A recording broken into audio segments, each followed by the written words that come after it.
Don't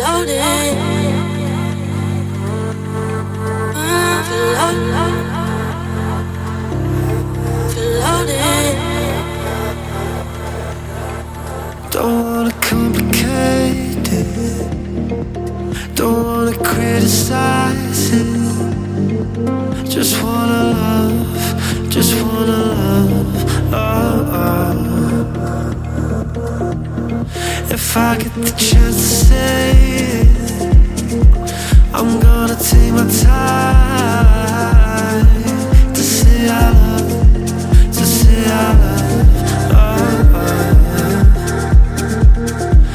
You're mine to love, to hold it. Who are we as a species? Are we the reasonable ones? Can we be defined by our unique sense of reason? Does our reason justify future optimism about the state of the planet or our universe or our relationships to either of these? Should we define ourselves by our abilities to manipulate and cause lasting and irreversible change to those environments? Or should we instead define ourselves by a trait that we have in common with all other mammals, namely a reliance on play for a good life?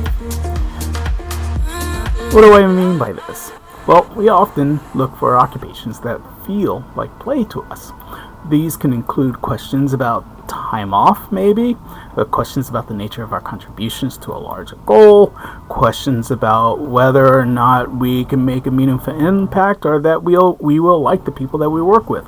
One that is pursued by, but such questions are typically only asked are such questions typically only asked in the comfort of our modern age? Did the 19th century miner play while deep in the trenches of the earth, scratching for coal? If it is, then maybe play is only a cultural phenomenon. But there's a problem with this view. Play existed before culture. Culture presupposes human society, but animals play.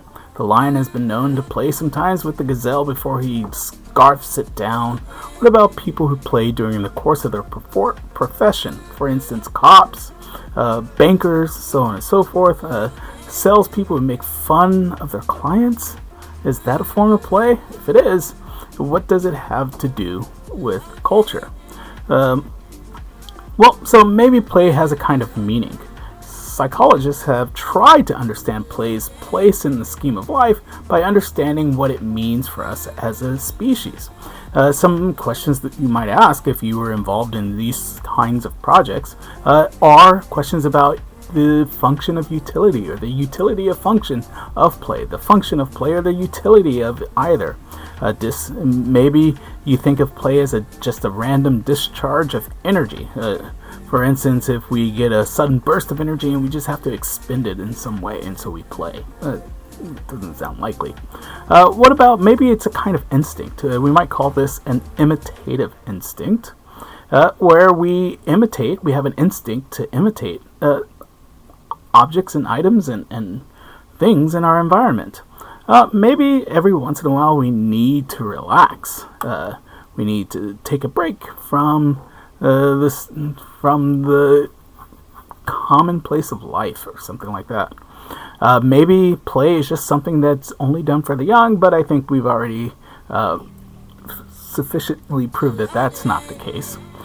Maybe it's a kind of exercise in restraint. Maybe we're practicing restraining ourselves when we play. Practicing to stay within the bounds that we were allotted, for instance, or to play the roles at which we were given.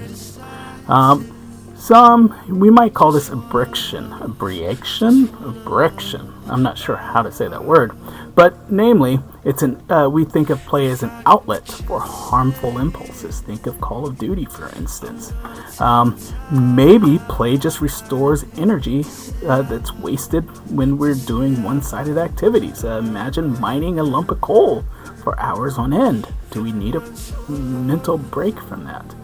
Maybe play is a kind of wish fulfillment, where we dream of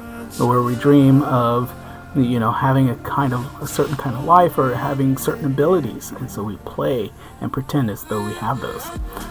Fiction, maybe fiction, which is a kind of play, is designed to ground our personal values. Maybe we play as a way of expressing those values. But all of the above assumes that play serves a biological purpose, and therefore we might think that it only explains it's only a partial solution to the question about how we define play. Namely, it doesn't adequately define the nature of play, which is in part aesthetic. What do I mean by aesthetic? Well, the aesthetic sense encompasses those concepts, and included among these certain concepts. Included among these concepts are things like passion, pleasure, absorption, intensity, tension, mirth, fun. And it's really hard to understand what the practical benefits of, for instance, passion. What is the practical benefit of passion? Some people might say it's conception. That's how we contribute to our species. That's how we contribute new members to our species. But other people will say, no, it's deeper than that. It's not just about reproduction. How boring would that be? No, passion is indefinable. And so when we say the aesthetic, we might be thinking only those concepts that cannot be reduced to any other mental categories that might have some kind of practical benefit or biological benefit, some kind of biologically practical benefit or something like that. So namely, what we're going to look at is this question about play in this installment of the Philosophy of Star Citizen.